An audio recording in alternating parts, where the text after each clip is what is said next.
Buenas tardes con todos. Muchas gracias en primer lugar por la invitación. El tema que se me asignó el día de hoy es tuberculosis en pediatría, un tema de suma importancia, sobre todo porque somos uno de los países con una alta incidencia de tuberculosis.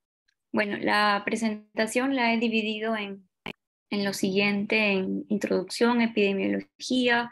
Vamos a hablar un poco de las características del Mycobacterium tuberculosis, la historia natural de la enfermedad, la inmunología y el diagnóstico, ¿no? Que es sumamente difícil. Entonces, la tuberculosis es una de las enfermedades infecciosas más comunes en todo el mundo. Afecta a casi 1 de cada 3 personas en todo el mundo. Cuando se diagnostica y se trata adecuadamente, la mortalidad en niños se aproxima a cero. Existe una carga anual estimada de 1 millón de casos pediátricos nuevos en todo el mundo y la mayoría de ellos están sin diagnosticar. Aproximadamente una cuarta parte de la población mundial está infectada por Mycobacterium tuberculosis. En cuanto a la epidemiología, según el reporte que hizo la Organización Mundial de Salud en el 2021, es principalmente una enfermedad de Países Bajos y medianos ingresos, con más de 2.000 millones de personas infectadas y más de 1 millón de muertes anuales, incluidos aproximadamente 200.000 niños, ¿no? La tuberculosis es más letal en los niños pequeños y representa más o menos el 80% de las muertes en los niños menores de 5 años. Casi la totalidad de las muertes de los niños con tuberculosis ocurre porque no reciben un tratamiento de manera oportuna, ¿no? Del millón de casos nuevos de tuberculosis estimados cada año en niños menores de 15 años, casi 2/3 no se diagnostican ni se tratan. Y aquí, a modo de resumen, la tuberculosis en menores de 15 años representa el 11% de los casos, pero el 16% de las muertes, ¿no? Porque hay un menor acceso al diagnóstico y al tratamiento. Esa es la incidencia que realizó la Organización Mundial de la Salud, ¿no? Y vemos que nuestro país tiene una incidencia de 100 a 299 casos por 100.000, ¿no? Por año. Asimismo, hemos visto que a raíz de la pandemia ha hecho que la detección de los casos de tuberculosis disminuya, ¿no? Y no se logre el objetivo que se tenía planeado, ¿no? Como vemos, en el 2020, en el año de la pandemia, pues se tenía un objetivo del 2018 al 2022, pues diagnosticar más o menos 1.4 millones de tuberculosis en niños, ¿no? Perdón, 1.4 millones de tuberculosis en niños, pero no se logró la meta, ¿no? Igual para la tuberculosis multidrogo resistente, el objetivo era 115.000 y solo se logró a 12.200, ¿no? Y esto a raíz de que en la pandemia, pues, no se, por el mismo de evitar el contagio, pues, hubo una disminución en los diagnósticos. Tal es así que en el 2021 y 2022 se ha visto una alta incidencia de casos de tuberculosis sensible y multidrogo resistente en niños. Un poco para hablar de las características del Mycobacterium. Eh, Pertenece al género Mycobacterium, a la familia Mycobacteriaceae y al orden de las actinomycetes. A diferencia de las bacterias gram negativas, tiene una pared celular sumamente lipídica, ¿no? Le da 3 componentes lipídicos que lo fortalecen, ¿no? Uno de ellos es el ácido micólico, ¿no? Que es la que le va a dar el color característico cuando uno solicita el BK, ¿no? Por eso se le conoce como un bacilo ácido alcohólico resistente, ¿no? La envoltura celular está compuesta de un núcleo de 3 macromoléculas que vendrían a ser el peptidoglicano, el arabinogalactano, ¿no? Y el ácido micólico, que está aquí, ¿no? El ácido micólico es el componente principal de la envoltura celular y representa más del 50% de su peso. Se tiñe de color positivo en tinción Gram, ¿no? Gracias al ácido micólico, al resistirse a la decoloración por el alcohol ácido. Hay que recordar que existe un complejo de Mycobacterium tuberculosis que está formado por estos 8 tipos de Mycobacterium, ¿no? Entre ellos el Mycobacterium tuberculosis, el africano, el bovis, que es parte de la vacuna del BCG que nos ponen a todos cuando nacemos, el Mycobacterium canati, caprae, microti, mungi y pinipedi. La micobacteria es un bacilo delgado, ligeramente curvo, es aerobio estricto, pero puede modificar su metabolismo a microaerofilo. Mide de 1 a 4 micras de longitud, ¿no? Tiene una pared celular compleja, ¿no? Con gran cantidad de lípidos y ácidos micólicos. Es un ácido alcohol resistente, no produce toxinas, tiene un componente antigénico muy complejo, y es así que más adelante les voy a explicar cómo este bacilo puede evadir nuestro sistema inmunológico, ¿no? Y convivir con nosotros una vez que estamos infectados. Tiene una lenta capacidad de división de 14 a 24 horas, es por eso que el cultivo sólido demora más de un mes, ¿no? Es sensible al sol, tiene la temperatura de ebullición y desinfecta. ¿Cómo es la historia natural de la infección? Cuando nos exponemos a pacientes con tuberculosis, el 70 al 80% de la población no va a generar la infección. Solo un 10 a 30% se va a infectar. Y de este 10 a 30% que se infecta, el 90% va a ser la tuberculosis latente. Es decir, no va a desarrollar la enfermedad, pero va a estar infectado por tuberculosis, es decir, no contagia. El 10% va a desarrollar la enfermedad activa. Y de este 10%, el 5% lo va a hacer dentro de los siguientes 2 años y el otro 5% en el resto de su vida. Si no recibe tratamiento, el 50% muere a los 5 años de haberse desarrollado la enfermedad. El 25% va a permanecer enfermo y el 25% se pueden curar solos. ¿Cuál es ese caso? La tuberculosis pleural. Se ha visto que la tuberculosis pleural puede resolverse sola, ¿no? Los que reciben tratamiento, si es tuberculosis sensible, el 95% se va a curar. Si es una tuberculosis MDR, el 80% se cura. Y si es una tuberculosis XDR, el 90%. Entonces, la infección por tuberculosis se produce cuando un sujeto inhala el bacilo, ¿no? Existen otras formas de adquirir, por ejemplo, al ingerir productos lácteos contaminados, inoculación transdérmica o transplacentaria, pero la vía más común es por inhalación. Una persona con tuberculosis pulmonar o laringia genera partículas infecciosas llamadas núcleos de Wells, que miden menos de 5 micras. Estos núcleos de Wells pueden contener de 1 a 3 bacilos cada uno, y que uno al toser, estornudar, gritar, las expande, las elimina hacia el medio ambiente, ¿no? Y estas partículas por las corrientes de aire viajan e infectan a las personas que están a su alrededor.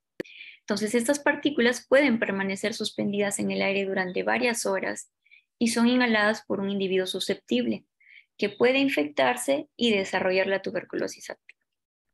Entonces, aquí hay un gráfico para más o menos explicarle cómo ocurre el mecanismo de transmisión, ¿no? Uno al toser, estornudar, hablar o cantar, elimina unas gotitas de fluido. Las gotitas más pesadas, las que miden más de 50 micras, van a caer rápidamente al suelo. Las que miden entre 10 y 50 micras van a quedar unos minutos suspendidas en el aire.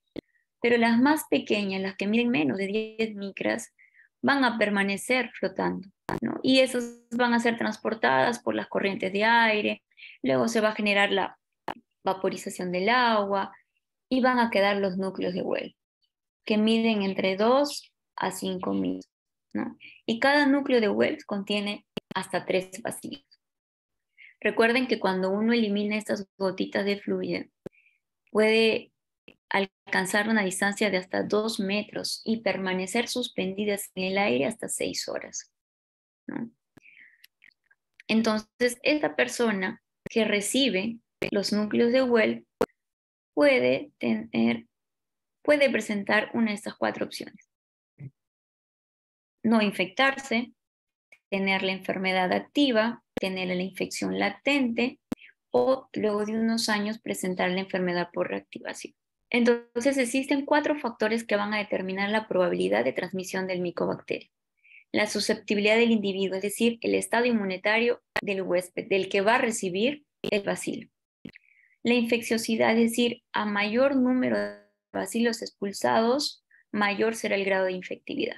Es por eso que no es lo mismo tener un contacto tuberculoso que tiene una cruz, BK1 cruz, a tener un contacto que tiene BK3 cruces, ¿no? Las condiciones ambientales que afectan la concentración de microorganismos, los lugares hacinados, ¿no? En aquellos lugares donde viven muchas personas, lugares encerrados, donde hay poca ventilación, el grado de exposición al caso fuente.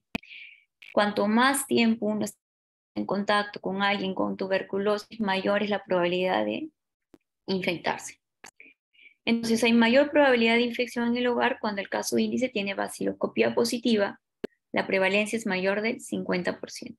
Los niños menores de 5 años o los infectados por VIH tienen el mayor riesgo de desarrollar tuberculosis activa una vez que adquieren la infección. Entonces, recordemos que nosotros tenemos 2 tipos de inmunidad: inmunidad innata y inmunidad adaptativa, ¿no? La inmunidad innata es la que va a aparecer en primer lugar, nuestros primeros soldados que van a salir a defendernos cuando uno está en contacto con un patógeno. Luego se va a activar la inmunidad adaptativa, que consta de el componente celular y el componente humoral, ¿no?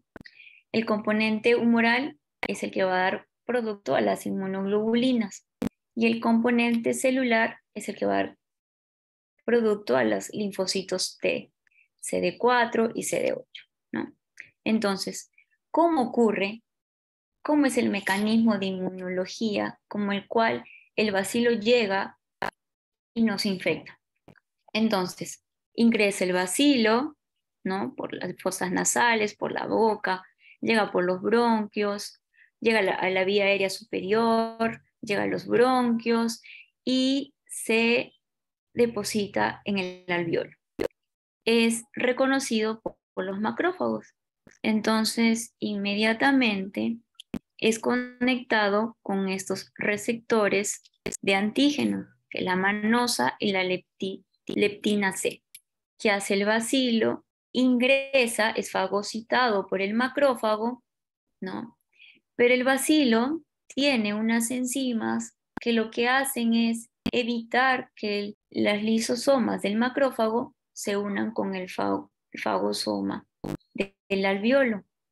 Entonces evita que el fagosoma elimine sus enzimas que destruyan al bacilo. ¿Qué hace el bacilo? Produce esta enzima ESAT que inhibe la producción de estas enzimas que van a matar al bacilo. Y luego se produce el complejo fagolisosoma.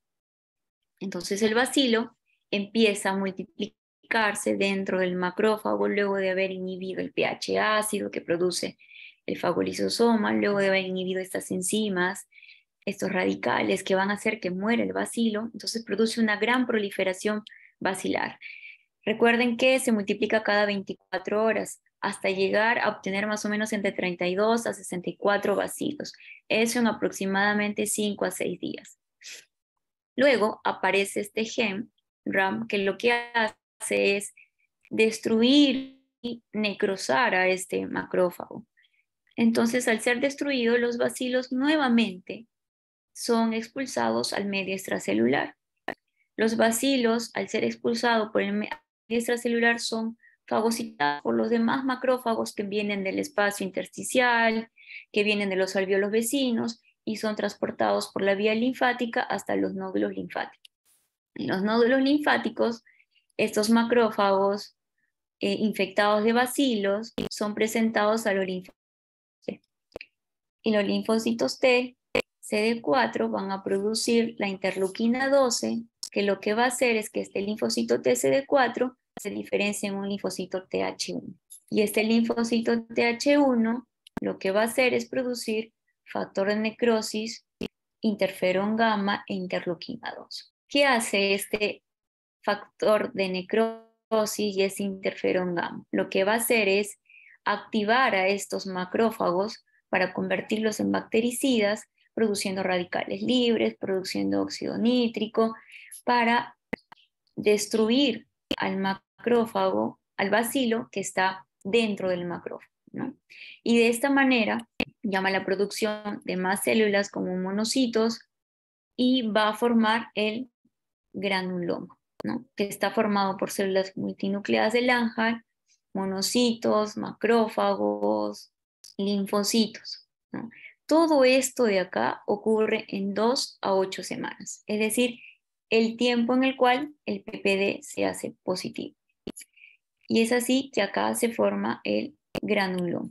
Entonces, este esquema es básicamente para comentarles nuevamente que el bacilo ingresa, llega a los alvéolos, en los alvéolos es fagocitado por los macrófagos alveolares, estos luego son activados, o sea, transportados por las células linfáticas, por las vías linfáticas hasta los nódulos linfáticos, donde van a ser presentados con los linfocitos T, y luego por toda la cascada inflamatoria van a formar los gránulos. Y acá quiero hacerles recordar que las células que se encargan de formar el granuloma, de encapsular al bacilo, es básicamente mediado por el interferón gamma y la interleuquina 12 con el linfocito T. Son los tres que se van a encargar de encapsular, de formar el granuloma y de hacer que no manifestemos la enfermedad, ¿no? Y acá es básicamente para reforzar nuevamente que el bacilo ingresa al macrófago, ¿no? Es presentado al linfocito, el linfocito se va a diferenciar el linfocito de 4 y luego este en TH1, y este va a producir interferón gamma, y este lo que va a hacer es matar al macrófago, al linfocito, perdón, al bacilo que está dentro del macrófago, y luego va a formar el granuloma. Entonces, ¿cómo es la patogénesis de la enfermedad? Viene el bacilo, ingresa al macrófago, este macrófago que sobrevive, ¿no?, con el bacilo ahí adentro, es transportado a los nódulos linfáticos ciliares, y todo esto forma parte del complejo de Gom, ¿no? Una vez que está en los nódulos linfáticos ciliares y se forma el complejo de Gom, va a depender ya del sistema inmunológico de cada uno qué es lo que vamos a desarrollar, ¿no? Al estar en los nódulos linfáticos iliares, se transporta por vía hematógena o por el sistema linfático hacia el resto del cuerpo.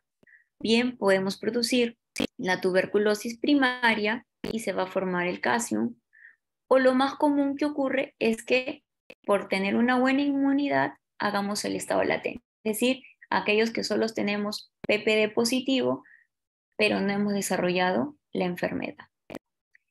Pero ocurre también que si tenemos una pobre respuesta inmunocelular, un pobre sistema inmunológico, hagamos la infección progresiva, ¿no?, la forma severa. ¿Y esto en quién ocurre? En los niños menores de 5 años, sobre todo los menores de 2 años, porque su sistema inmunológico no está desarrollado. Por eso es que los niños hacen las formas severas, hacen la diseminación hematógena, hacen la meningotuberculosis, hacen la tuberculosis miliar por tener una baja respuesta inmunológica. ¿Cómo es el diagnóstico? El diagnóstico de tuberculosis en niños es muy difícil, no es como en los adultos, sobre todo porque los niños hacen lesiones cerradas, es decir, son pausibacilares. Es decir, en ellos yo no voy a encontrar una lesión en el pulmón como una caverna, como en los adultos, que yo al hacer el espectoral voy a encontrar el bacilo. En los niños, solo en el 20 a 40% voy a poder detectar el bacilo. Entonces yo me tengo que guiar de varios factores. Tengo que armar un rompecabezas para yo decir si voy a dar tratamiento o no. Entonces, uno de ellos es el antecedente contacto. Ese es importante. Si un niño tiene tuberculosis es porque un adulto lo ha contagiado. La evidencia inmunológica de infección, es decir, un PPD o un IGRA. Es decir, esto lo que evidencia es que ha tenido contacto con el bacilo, que su sistema inmunológico lo reconoce. La clínica, signos y síntomas. Más adelante les voy a explicar que los signos y síntomas son inespecíficos. No hay un signo patognomónico para el diagnóstico de la tuberculosis. El otro eslabón del cual me tengo que ayudar para el diagnóstico son las imágenes. En primer lugar, la radiografía. Cuando yo tengo duda y tengo acceso a poder realizar una tomografía, pues la tomografía es la que me va a dar la lesión más específica y me va a poder ayudar a definir si tengo un niño que está con la enfermedad activa de tuberculosis o no. Y por último, la confirmación bacteriológica mediante métodos fenotípicos o genotípicos, que solo se logra la confirmación bacteriológica en un 40% de niños con enfermedad activa de tuberculosis. Entonces, ¿qué es una tuberculosis confirmada? Es aquella confirmación bacteriológica obtenida que requiere la confirmación del Mycobacterium mediante cultivo o mediante pruebas fenotípicas como GINED. Tuberculosis no confirmada es aquella confirmación bacteriológica no obtenida y al menos 2 de los 4 criterios siguientes: síntomas y signos subjetivos de tuberculosis, una radiografía de tórax compatible con tuberculosis, un contacto cercano con un foco con tuberculosis o una evidencia inmunológica de infección por Mycobacterium tuberculosis. Y una respuesta positiva al tratamiento de la tuberculosis. Muchas veces, ante la duda y al no haber mejoría en el paciente, a veces tenemos que iniciar ensayo terapéutico. Y si vemos que en el tiempo el niño mejora, entonces sí tenía tuberculosis. Esto a veces, muchas veces se recurre a eso porque casi nunca logramos encontrar el bacilo, ¿no?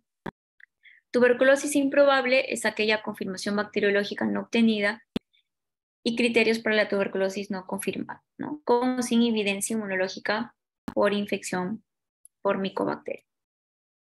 Es muy importante hacer el diagnóstico de la severidad, es decir si estoy frente a una tuberculosis severa o no severa, porque de eso va a depender elegir mi esquema de tratamiento. ¿Cuál es la tuberculosis no severa? Es aquella ganglionar periférica, aquellos niños que tienen adenopatía cervical por tuberculosis, es una ganglionar periférica. Aquellos que tienen una adenopatía mediastinal, es decir, aquella intratorácica sin compresión de la vía aérea, aquella que tiene un compromiso pulmonar, pero que solo compromete un lóbulo, sin tener lesión abierta, sin tener cavernas, o aquella que tenga una tuberculosis pleural no complicada, ¿no? Aquella que tengo un cultivo, una baciloscopía de esputo negativa, ¿no? Y aquella que no requiere hospitalización. Sobre todo en países endémicos como nosotros, mayormente nos valemos de la siguiente entrada para hacer el diagnóstico: radiografía normal, PPD positivo y el contacto. En los niños es sumamente importante el contacto, porque como yo no voy a hallar el bacilo, el tratamiento básicamente va a ser de acuerdo al contacto. Si el contacto es tuberculosis multidrogo resistente, ese niño va a tener que recibir un tratamiento para tuberculosis multidrogo resistente. Si el contacto es tuberculosis sensible, ese niño va a tener que recibir un tratamiento para tuberculosis. Entonces, vamos a hablar de lo importante que es el antecedente de contactos. Sobre todo, se evalúan los contactos en los últimos 2 años. Hay que evaluar un contacto cercano. No necesariamente tiene que ser un contacto intradomiciliario, sino es aquel con el cual comparte un espacio de vida. Es decir, aquel niño que, por ejemplo, acompaña a la mamá a su trabajo, que es en el mercado o que es un vendedor ambulante, aquel niño que está, por ejemplo, con el cuidador o con el vecino la mayor parte del tiempo. Eso se considera un contacto cercano, no necesariamente tiene que ser intradomiciliario. También hay que evaluar el riesgo de tener un contacto multidrogoresistente, ¿no? Porque de eso va a depender el tratamiento. Preguntar si han tenido contacto con personas con tos crónica. Los niños generalmente desarrollan tuberculosis dentro de los 2 años posteriores a la exposición y el 90% lo va a desarrollar en el primer año posterior a la exposición. Entonces, este es un estudio que se realizó para ver el riesgo de tuberculosis en niños que son expuestos, ¿no? Y lo que se encontró es que el riesgo de desarrollar tuberculosis entre los lactantes y niños pequeños es muy alto, ¿no? La mayoría desarrolló tuberculosis dentro de las semanas posteriores al inicio del estudio de contactos y es posible que no se pueda prevenir mediante la profilaxis. Por eso es que cuanto más pequeño es el niño, más probabilidad tiene de hacer enfermedad severa y de que esta ocurra más pronto. Definitivamente necesitamos estrategias alternativas para la prevención, ¿no? Como el inicio más temprano de un tratamiento preventivo. Y este es otro estudio que evalúa la transmisibilidad y la progresión de la enfermedad en una tuberculosis resistente. Se encontraron 10.160 contactos domiciliarios de 3.339 casos índices, donde se encontró que aquellos que tenían un contacto multidrogo resistente tenían 8% más riesgo de tener infección por tuberculosis que aquellos que solo tuvieron contacto con alguien con tuberculosis sensible.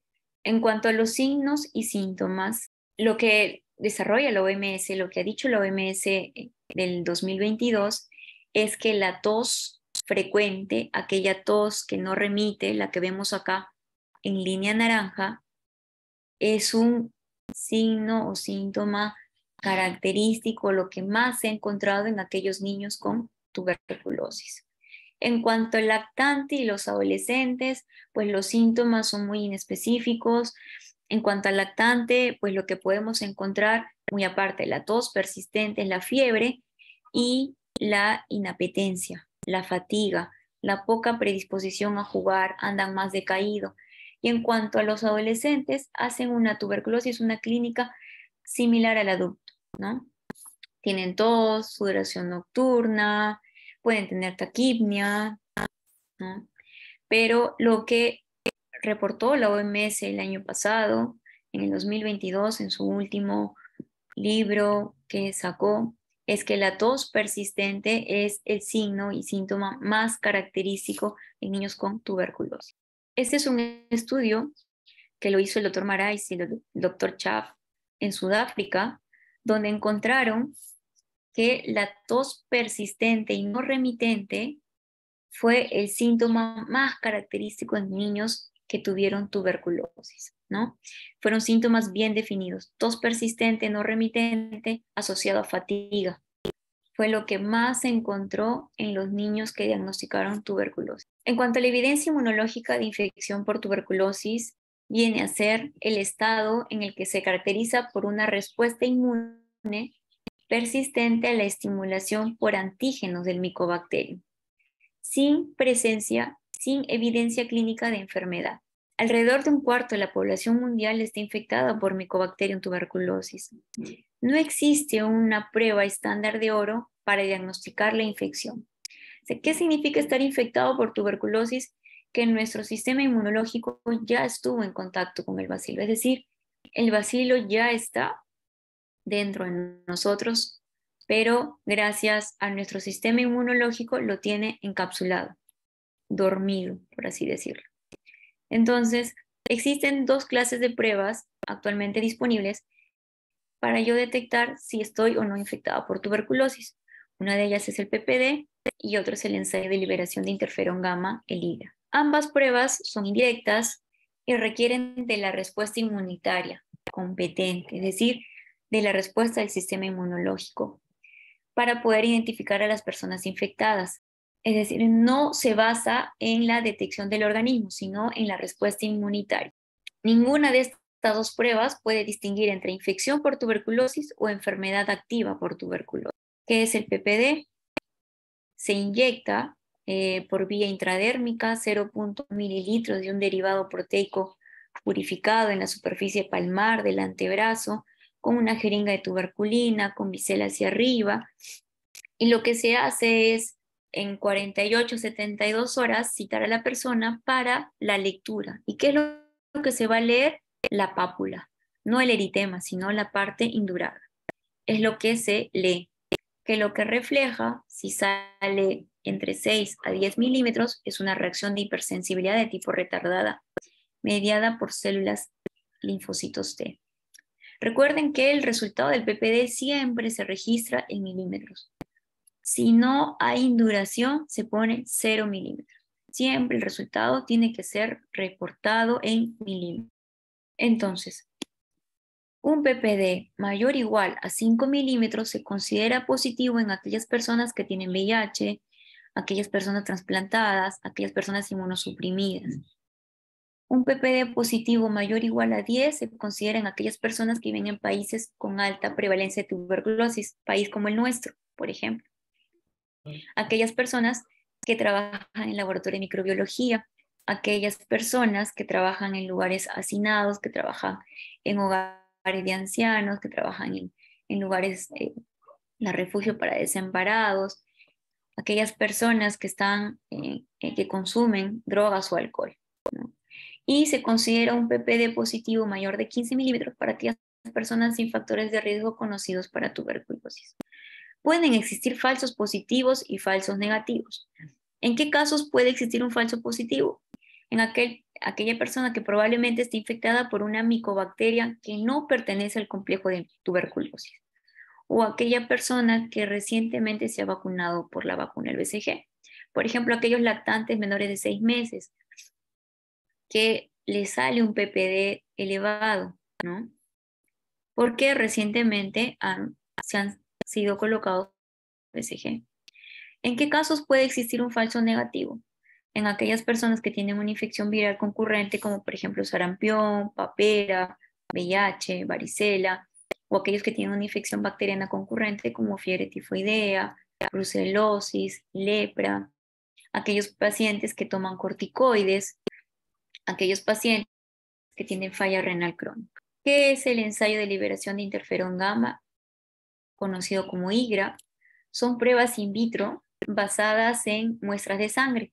Es decir, se extrae sangre a la persona y lo que se va a hacer es usar los antígenos específicos de Mycobacterium para ver si responde con la sangre de la persona, ¿no? Mide la respuesta inmunitaria a las proteínas, a estos antígenos específicos de la Mycobacterium. Entonces existen dos tipos de IGRA que han sido aprobados por la OMS, el GOL Plus y el T-Spot.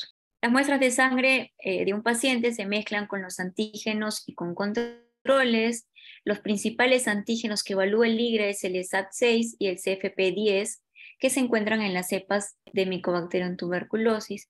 Si una persona tiene una infección por Mycobacterium tuberculosis, las células sanguíneas de la muestra lo van a reconocer produciendo antígenos y liberarán interferón gamma. Es decir, el resultado se va a dar en un valor cuantitativo de interferón gamma. Esta prueba es más costosa, requiere un laboratorio, una infraestructura compleja, requiere extraer sangre. Según la OMS, el IGRA no ha logrado desplazar al PPD. Así que el diagnóstico para infección, para tuberculosis, se puede hacer tanto por PPD como por IGRA. Y en un país como el nuestro, en el cual no hay acceso para IGRA, debemos seguir haciendo el diagnóstico de infección de tuberculosis mediante PPD. Diagnóstico basado en imagenología. Esta es la otra pieza del rompecabezas que me va a ayudar a dar con el diagnóstico de tuberculosis en niños. Clásicamente la tuberculosis torácica se divide en tuberculosis primaria del niño y la tuberculosis postprimaria, la del adulto. Sin embargo, varios estudios demuestran una superposición radiológica que se debe más bien por la inmunidad del huésped y no por el tiempo de la exposición, ¿no? No hay una imagen radiográfica patognomónica de tuberculosis, pero sí hay imágenes muy sugerentes de tuberculosis. Aquí tenemos el foco primario, el foco de Gone, ¿no? Y al haber un ganglio mediastinal comprometido, ya hablamos del complejo primario de Gone. El foco de Gone es cuando hay compromiso en el pulmón y cuando hay ya un compromiso en el nódulo linfático mediastinal, ya hablamos del complejo de Gone. Y así es una radiografía característica típica como uno ve de un niño cuando tiene tuberculosis. Ahora aquí, ¿cuál es la tuberculosis más frecuente en pediatría? La ganglionar mediastinal. Es decir, yo cuando vea una radiografía de tórax en la cual vea ensanchamiento mediastinal, en la cual vea reforzamiento periliar, ¿no? Tengo que sospechar que tenga tuberculosis. Por eso es que la manifestación respiratoria, la tuberculosis más frecuente en niños es la ganglionar mediastinal, es decir, los ganglios paratraqueales, periliares y los subcarinales son los que se van a comprometer. Es por eso que los niños hacen lesiones cerradas, son pausivacilares, por eso que los niños no contagian, ¿no? Cuando ven un niño con tuberculosis ya no quieren entrar a examinarlo, no quieren entrar a verlo, porque creen que los va a contagiar. Si uno entra con una máscara N95, está totalmente protegido. Los niños no contagian, hacen lesiones cerradas. Es por eso que casi nunca logramos detectar el bacilo, ¿no? Entonces, estos son los tipos de tuberculosis pulmonar que puede manifestar el niño. Aquella enfermedad nodular linfática no complicada, es decir, inflamación del ganglio, acá, subcarinal, periliar, y acá tengo mi foco de Gone, todo esto conforma mi complejo de Gone. Enfermedad nodular linfática que lo que ya hace, como el ganglio está tan pegado al bronquio, puede comprimirlo y me provoca una atelectasia. Aquí por continuidad, el ganglio por continuidad ingresa al bronquio y produce una bronconeumonía. Aquí el ganglio, por continuidad, ingresa, destruye el bronquio y vierte todo el calcio y genera una neumonía lobar. Y esta es la tuberculosis miliar, aquella que ya hizo una diseminación hematógena. La de acá es una tuberculosis pleural, ¿no? Aquel nódulo que generó una reacción inflamatoria en la pleura y por ende produjo una tuberculosis pleural. Aquel nódulo que estuvo pegadito al pericardio y generó una efusión pericárdica. Y la de acá es la enfermedad tipo adulto, aquella que se forman cavernas en los ápices. Esta es una lesión característica de tuberculosis en adultos. Los niños no hacen esta forma de lesión de tuberculosis. Entonces, existe la enfermedad ganglionar linfática no complicada, que se refiere a la presencia de ganglios mediastinales agrandados, como los que podemos ver acá, pero sin comprensión de las vías respiratorias, ¿no? Y que puede afectar el parénquima mínimo un lobo. Aquella enfermedad ganglionar linfática complicada que se refiere a la presencia de ganglios mediastínicos agrandados y que comprimen la vía aérea o desvían la vía aérea o generan una hiperinsuflación o un colapso hay un compromiso pulmonar extenso, ¿no? Más de un lóbulo. El otro examen de imagen que nos va a ayudar es la tomografía, ¿no? La tomografía sí nos va a dar una imagen típica, mucho más específica de tuberculosis. Recuerden que si yo tengo un niño que tiene una clínica muy sugestiva de tuberculosis, aquel niño que tiene una radiografía de tórax anormal, ¿no? Y que probablemente está asintomático, pero la radiografía de tórax no es normal y tengo la duda, porque tiene un PPD positivo y yo no sé si darle profilaxis o darle tratamiento, yo tengo que estar segura de que tiene o no tiene la enfermedad activa. Entonces ahí uno se puede valer de una tomografía de tórax, pero con contraste, porque el contraste lo que va a hacer es, como vemos acá, genera un anillo, un halo, delimita el ganglio, ¿no? Y adentro se ve su parte necrótica. Esa es una lesión característica de adenopatía por tuberculosis, una adenopatía necrosada. Igual la de acá, igual en la de acá, tremendas adenopatías, ¿no? La desventaja es que la tomografía, pues, no es accesible para todos, es mucha radiación, hay que sedar al niño, ¿no? Si es que hay mucha duda diagnóstica, podemos recurrir a la tomografía. Otro examen de imagen que también en los últimos años se está usando mucho es la ecografía, ¿no? Ayuda, se está haciendo ahora estudios para que con la ecografía poder detectar adenopatías mediastinales, poder detectar microaccesos esplénicos y hepáticos, ¿no? También se puede encontrar adenopatías mesentéricas, derrame pleural y pericárdico, una imagen de consolidación y una hepatoesplenomegalia. Aún todavía quedan estudios, ¿no?, por hacer, por si la ecografía por sí sola puede o no reemplazar a la radiografía en cuanto a las adenopatías mediastinales. Ese es un estudio que se realizó de imágenes, ¿no?, de pulmón por la tuberculosis, ¿no? Y aquí habla de cada uno de los tipos de exámenes de imágenes que se pueden realizar, las ventajas y desventajas de cada uno. Acá podemos ver una radiografía de tórax con un ensanchamiento mediastinal, ¿no? Y una proliferación iliar derecha, ¿no? Aquí hay que sospechar que este niño tenga tuberculosis por el ensanchamiento mediastinal que se observa.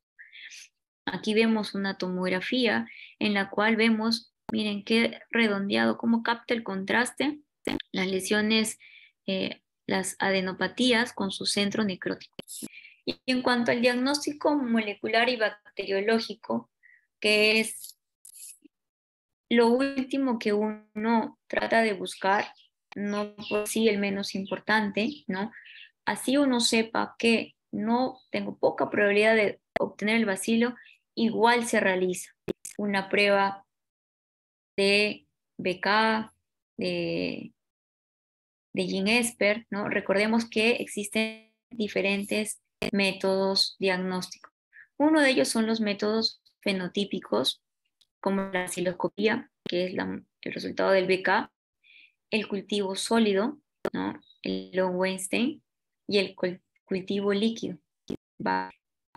Y existen métodos genotípicos, que son amplificación del ácido nucleico, como el GeneSpert y el Genotype, que lo que va a hacer es detectar la sensibilidad, es decir, me va a ayudar a determinar si es tuberculosis sensible o resistente. Cabe resaltar que el cultivo sólido, como el Lowenstein, demora de 30 a 45 días en salir el resultado debido a la multiplicación lenta que tiene el bacilo. En cambio, el cultivo líquido demora de 15 a 30 días en resalir el resultado, ¿no? Y aparte, la ventaja que tiene el cultivo líquido, el Bacter, es que me puede determinar sensibilidad, a diferencia del cultivo sólido. Es decir, luego de que detecté el bacilo, yo puedo correrle una prueba de sensibilidad y saber si es tuberculosis sensible o resistente. Entonces, estos son todos los tipos de muestras que yo puedo obtener de un niño para buscar el bacilo. El más común y conocido es el esputo, que se hace en niños mayores de 5 años que pueden expectorar, que se realiza temprano por la mañana. Podemos generar también un esputo inducido mediante nebulización con solución salina hipertónica. Puede hacer a cualquier edad, también temprano por la mañana. El otro es el contenido gástrico, ¿no? Que es la aspiración nasogástrica del contenido gástrico, del esputo deglutido, que se hace en niños menores de 5 años, niños que no saben expectorar, y también se hace temprano por la mañana antes de levantarse.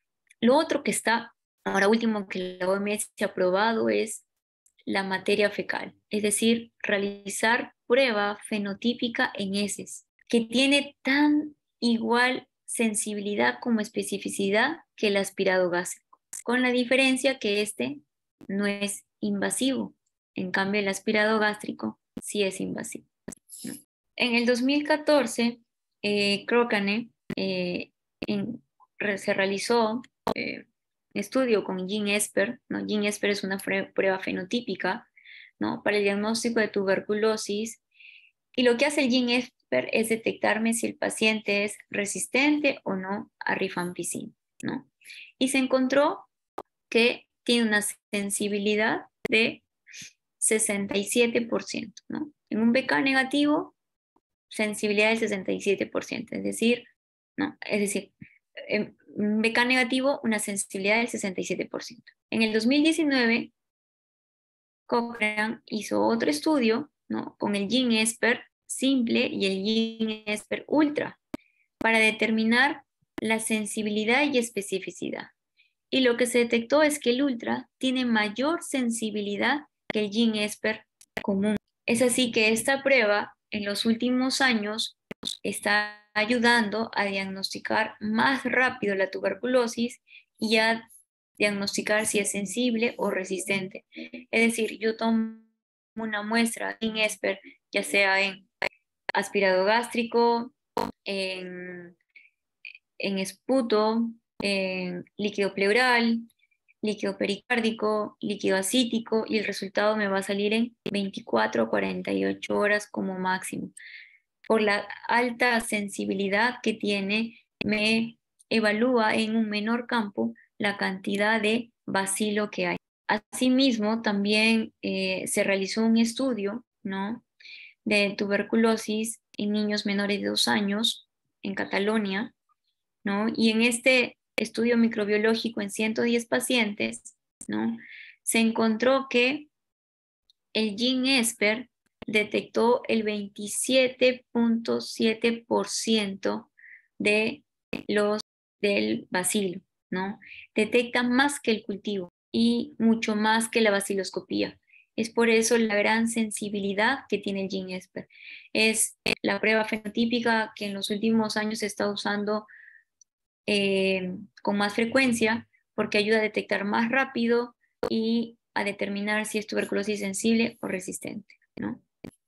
Ahora, en cuanto al tratamiento, hay formas pulmonares complicadas, no complicadas, y formas extrapulmonares leves.